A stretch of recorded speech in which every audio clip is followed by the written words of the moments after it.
Hi, this is Tristan Rabbit, and I did my chemistry project on esters. The definition of an ester is any of a class of organic compounds that react with water to produce alcohols and organic or inorganic acids. A more complete definition will follow later in the presentation. The history of ethyl acetate. No one person has ever claimed that they have discovered ethyl acetate. It has been in use for hundreds of years. Today, it is commonly used to give artificial flavor and scent. It has also seen use in the pharmaceutical industry. Process of creation. Ethyl acetate is typically produced using the Fischer-Spear esterification method. This method uses an acid catalyst to reflux carboxylic acid and alcohol. Frequently used by industry, this method is the most cost-effective process of making ethyl acetate available. And then the formula for making ethyl acetate can be seen below. Physical properties of ethyl acetate. Colorless, a bittersweet wine-like taste, a fruity odor, a boiling point of 77 degrees Celsius, and a melting point of negative 83 degrees Celsius. Chemical properties.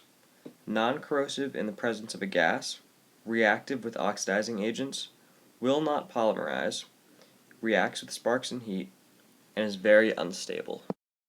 Here I have a picture of the MSDS for ethyl acetate.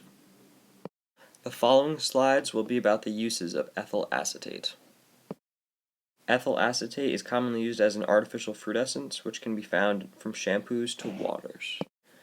It is also used as artificial flavoring and is common in sweet snacks like Jell-O. It is also used as an aroma enhancer. Ethyl acetate is one of the key ingredients in ink and perfume manufacturing. It is also used as a solvent for decaffeinating coffee and tea. The next few slides will just be examples of esters. This ester is called benzyl acetate, and it is commonly used to mimic the smell of strawberries. This ester is called isopentyl acetate. This ester is called methyl formate and is actually one of the simplest, if not the simplest, ester. This diagram shows the ester methyl hexanate. This diagram shows the ester methyl pentanoate. Why are there so many carbon atoms, and why are so many more created and discovered every year? Carbon has 4 valence electrons, allowing it to bond with many other elements. Carbon atoms can bond with each other, allowing them to create long chains.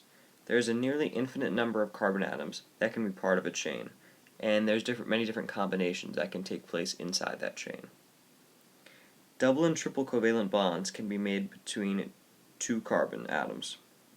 This just shows that there's many more combinations that can be made when you can either have a single bond, a double bond, or a triple bond. The fact that every carbon atom is identical allows for this bonding to occur. Here I have a diagram of methyl formate, a very simple ester. I actually made my 3D diagram on this too. In the diagram you can see the structure of the atom. You have the hydrogen atoms on the outside in white, the oxygen atoms in red, and the oxygen atom is actually double bonded to the carbon atom in the middle, and this is a polar molecule. Rules for naming esters. The first word comes from the alcohol and ends in YL, and the second word comes from the carboxylic acid and ends with the letters OATE. An example of this is ethanol plus propanoic acid equals ethyl propanoate. In the following slides I will give many definitions, and all these definitions are taken directly from an online dictionary. An alcohol is an organic compound in which the hydroxyl function group is bound to a carbon atom, and here I have a diagram showing a common alcohol. Ketones are organic compounds containing carbonyl groups bonded to 2 hydrocarbon groups made by oxidizing secondary alcohols, and here I have a picture showing the structure of a ketone. Amides are organic compounds containing the group CONH2 related to ammonia by replacing a hydrogen atom by an acyl group. Here I have a picture of an amide. Alkalides are a group of chemical compounds derived from alkalines containing one or more halogens.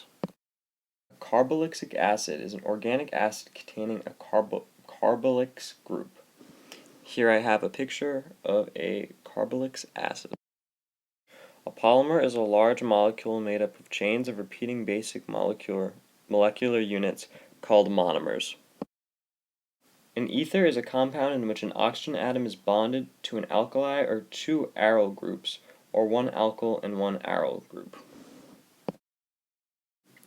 An aldehyde is an organic compound containing the group CHO formed by the oxidation of alcohols. An amine is an organic compound derived from ammonia by replacement of one or more hydrogen atoms by organic groups. Just as a review, an ester is an organic compound made by replacing the hydrogen of an acid by an alkyl or other organic group. And here I have a picture of an ester. Thanks for watching. This was by Tristan Rabbit.